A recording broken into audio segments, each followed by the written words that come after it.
John, I'll let you take it. Your workshop is March 1st through 5th, and it's a 5-day workshop. John, take over for me.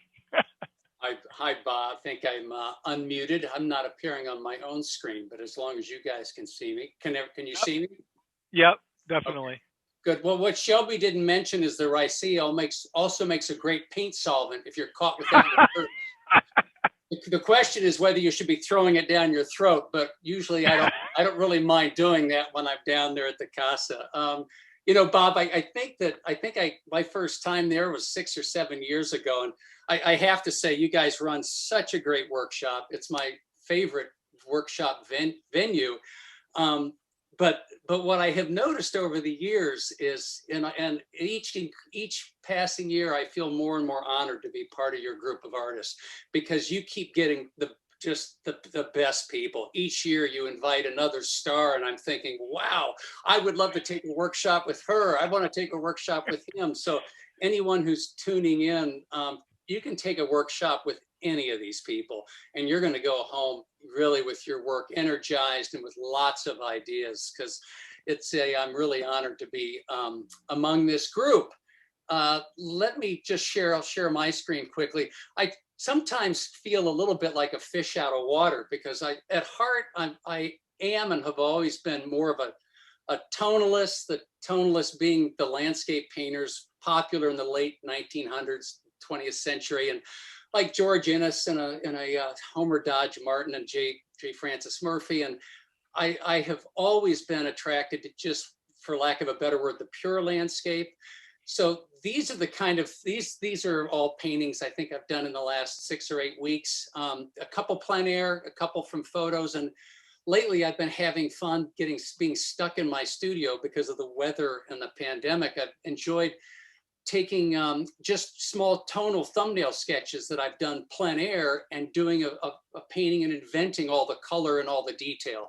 A tiny little sketch. That's been a lot of fun. But going to the Casa is to be going from a tonalist to thinking and trying to think in terms of just brighter color and painting objects and buildings. And so these were small demos I did over the course of my, I think 4 or 5 times I've been at the Casa.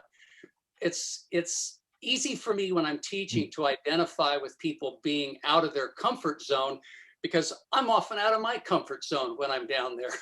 Given the light, the incredible light and atmosphere, this was actually not plein air. This was a piece I did on the way back in the studio as is. One thing you'll find at the Casa is just, you fall in love with the light and the water. So I came back just entranced by the motion of the waves, the light on the waves. There's always stuff to work on there. If you like buildings and people and bright colors and pure landscape, the seascapes, there's so much to work there. It's just terrific. So I look forward to going back there next year. That will be wonderful. In terms of the online workshops that I've got coming up, I think this will be my 4th or 5th online workshop. I have to say, I have been pleasantly surprised at how well they've gone and how pleased a lot of the participants have been with them. It could be because our expectations were so low at the beginning. The first workshop I did online was through the Pennsylvania Academy of Fine Arts back in June, and I was ready for it to be an unmitigated disaster. And it really turned out to go so much better than I thought. Within a very short time, I would come into the studio and log onto Zoom 20 minutes early and find half the class already on Zoom chatting with each other. There was a bonding there that I thought would never happen. So that was an awful lot of fun to discover that. A lot of people have said they preferred being able to eat their meals at home. These are people obviously who haven't been at the Casa, because if you've been at the Casa, the food is so good. You would much rather be at the Casa than eating it. But and a lot of the people commented that it was nice to be able to have the full complement of their materials in their studio. One of the things I point out at the beginning of usually my workshops, trying to take the pressure off of people, is how artificial the workshop environment is. Most of us are used to working alone, and it's so unusual for us to be working shoulder to shoulder with 15 other people. Invariably, it triggers that darn internal judginess where you're comparing your work to other people's work. It's a tough environment in which to paint.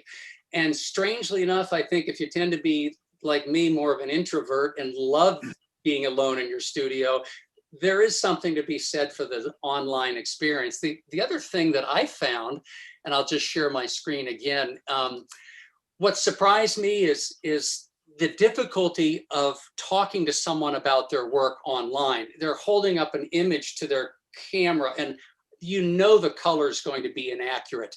You know you can't see the details. So what I have found that using some of my experience with Photoshop as an illustrator, what I ask people to do is take a photograph of the painting they want to talk about with a grayscale included next to the painting, and they email it to me. And within 2 minutes, I can pull it up in Photoshop. So what I'll often do in Photoshop is, while I'm talking and critiquing the painting, I can make changes to that painting in real time. I can change values. I can focus in on a small area of the painting if I want to, just to be able to make certain points about something and maybe make a change in that. We've talked about color casts, and even selecting small sections of the painting. Well, what happens if you do this with the sky? So what I've found is that rather than having to describe what I'm seeing in their work and suggesting changes with words, I can make those changes in real time as part of the critique. Most people have found that to be extremely helpful. Often, sometimes, because what I'll say, well, I think you should maybe, bring those values closer together in the sky. When we actually do it, we find that no, that actually didn't work that well. So it's been a learning experience for me too. So strangely enough, I found that there to be some advantages of running workshops online. I don't like the technical learning curve. None of us do. We're artists, we're not engineers, or maybe some of you, are, but I think all in all, it's been a worthwhile experience, but I can't wait to get back to the Casa in 2022. So please, everyone, stay well, and please join us.